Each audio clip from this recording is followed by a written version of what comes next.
അസ്സലാമലൈക്കും. ഇനി നമ്മൾ ചർച്ച ചെയ്യാൻ പോകുന്നത് സമസ്തയിലെ 4ാം ക്ലാസ് വിദ്യാർത്ഥികളുടെ രണ്ടാമത്തെ പാഠം നമ്മുടെ അഭിവാദ്യം എന്നതിൻ്റെ ചോദ്യോത്തരങ്ങളാണ്.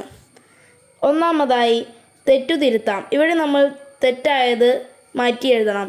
ഒന്നാമത്തെ ചോദ്യം, ഉസ്താദും കുട്ടിയും കണ്ടുമുട്ടുമ്പോൾ ഉസ്താദ് സലാം പറയണം. ഇത് തെറ്റാണ്. ഇതിൻ്റെ ശരിയായത് കുട്ടിയാണ് സലാം പറയേണ്ടത്. രണ്ടാമത്തെ ചോദ്യം, സലാം പറയൽ നിർബന്ധവും മടക്കൽ സുന്നത്തുമാണ്. ഇതും തെറ്റാണ്. ഇത് ശരിയാക്കി സലാം പറയൽ സുന്നത്തും മടക്കൽ നിർബന്ധവുമാണ് എന്നാണ്. ഒന്നാമത്തെ ചോദ്യം, സലാം പറയുന്നതിൻ്റെ വിധിയെന്ത്? ഇതിൻ്റെ ഉത്തരം സുന്നത്ത്. രണ്ടാമത്തെ ചോദ്യം, 2 പേർ കണ്ടുമുട്ടിയാൽ ആദ്യം സലാം പറയേണ്ടതാര്?